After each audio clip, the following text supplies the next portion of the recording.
Yes, I propose that we teach kids what parents and schools no longer really teach kids, or not, actually never really have. And I propose that we teach kids some things like financial literacy and how to be happy. And I propose that we name this school the Jason School of Hard Knocks without the hard knocks. Financial literacy, that's something that's definitely not taught in schools. I picked up on it a little bit because I was always interested in the stock market and investing, and from reading those books, I learned some about investing and the power of compounding. But just imagine, if you will, you took someone who was 14 years old and they invested $50 a month into the stock market, into a low-cost mutual fund that mimicked the S&P 500.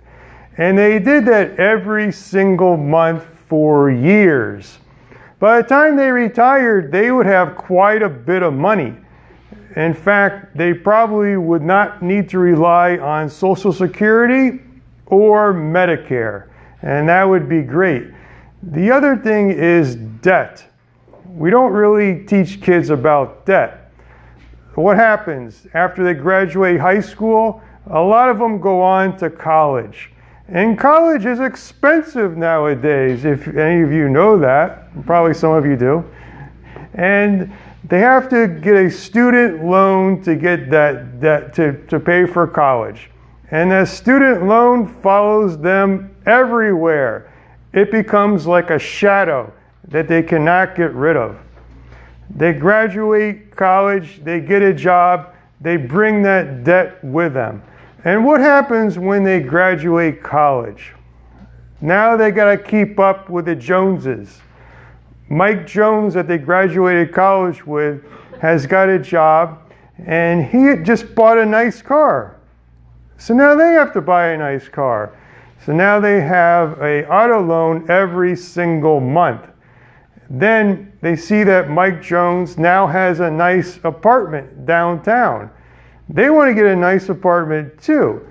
So now they got the student loan debt, the auto loan debt, and the monthly apartment. Then soon afterwards, they get married. And what happens when people get married? More debt. They now have to buy a house. Yes, I'm a realtor. It's written in code. After you get married, you have to buy a house. And you would call me so I can get a commission, as always. So now they got student loan debt. They have a mortgage, the auto loans. But it's okay because they have a job. And they're paying all these fees, but they don't really have any money left over. They're not saving anything. They continue on like this. Then they see on Instagram and Facebook their friend Susie Q, who has a great vacation over in Europe. She's traveling Paris, France, Holland, and she looks like she's having the time of her life. And they want to do that too. They want to do even better. They want to do better than Susie Q, so they decide to go to Australia. Do they have the money to pay for this? No, they don't have any money at all. But it's okay because they can put it on their credit cards. So now they have the credit card debt, the student loan debt, the mortgages, and the auto loans. And they're barely keeping up. And then we have a friendly recession. And they both lose their jobs. And now they can't pay any of the debt, including the mortgage. They file bankruptcy, so it gets all wiped out. All of it gets wiped out except for the student loans, which follow them everywhere until the day they die. So they can't get rid of the student loans. Now the second lesson, and after all that, they think to themselves, I wish I would have gone to Jason's School of Hard Knocks without the hard knocks.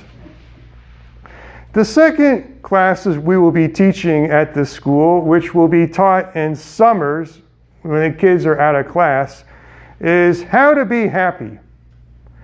For some reason, this subject is not taught in schools.